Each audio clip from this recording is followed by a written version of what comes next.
Handa umanong tumestigo sa International Criminal Court o ICC ang self-confessed drug lord na si Kerwin Espinosa. Yan ay para patunayan ang anyay extrajudicial killings sa kampanya kontra droga ng Administrasyong Duterte. Nakatutok si Mariz Umali.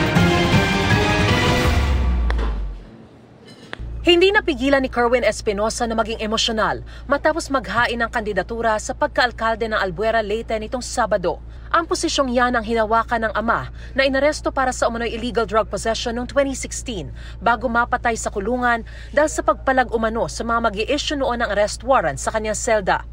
Wala akong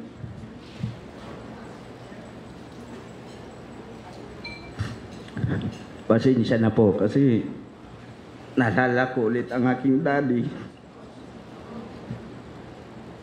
Hihingilingin ko sa ating mahal na Pangulo at sa Congress na sana mabigyang hustisya ang pagkamatay ng aking magulang.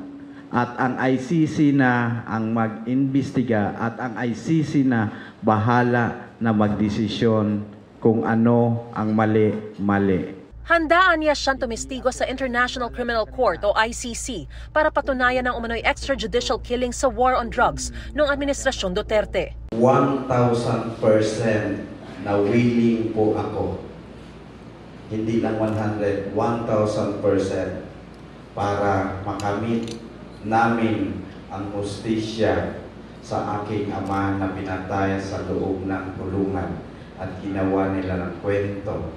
Willing akong mag-cooperate para na din mapatunayan ang AGK. Ayon sa abogado ng mga biktima ng extrajudicial killings na si Attorney Nery Colmenares, maaari lamang maging material witness si Espinosa sa International Criminal Court kung direkta niyang maisasangkot ang mga umano'y responsable sa EJK, kabilang na sina dating Pangulong Rodrigo Duterte at dating PNP Chief Bato de la Rosa. Ang kaso kasi EJK, yes. Ang ginawa yan ng PNP. So any evidence to show that is material witness and evidence. Pero lalo na kasi ang dulo kasi ng EJK sa ICC si Duterte at yung PNP chiefs niya. Giit ngayon ni Espinosa, pinressure at tinakot siya ni dating PNP chief at ngayon Senador Bato de la Rosa para humarap sa Senado at amining drug lord siya.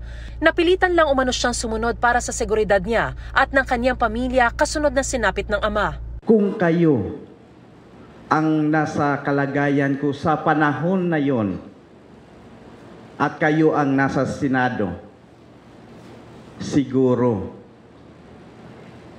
aaminin nyo para lang maligtas ang pamilya mo, especially na ako, iligtas ko ang sarili ko dahil may mga maliit pa akong anak sa panahon na yon.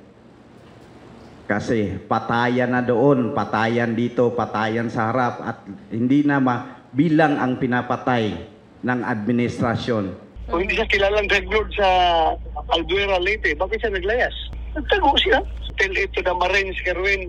Puro sinungaling nung isa sa ang pinagsasabi niya ngayon. Okay.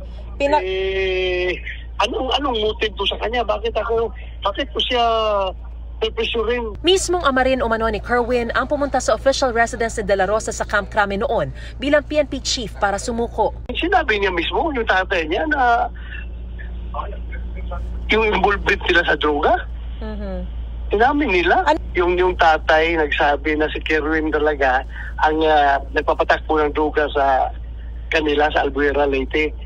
Wala pang tugon si dating Pangulong Duterte sa mga akusasyon kaugnay ng kanyang drug war. Pero kaugnay ng pagtakbo ni Espinosa, sabi niya, Erwin, kabuhay ka. Sana manalo ka. Para sa GMA Integrated News, Mariz Umali, nakatutok, 24 oras.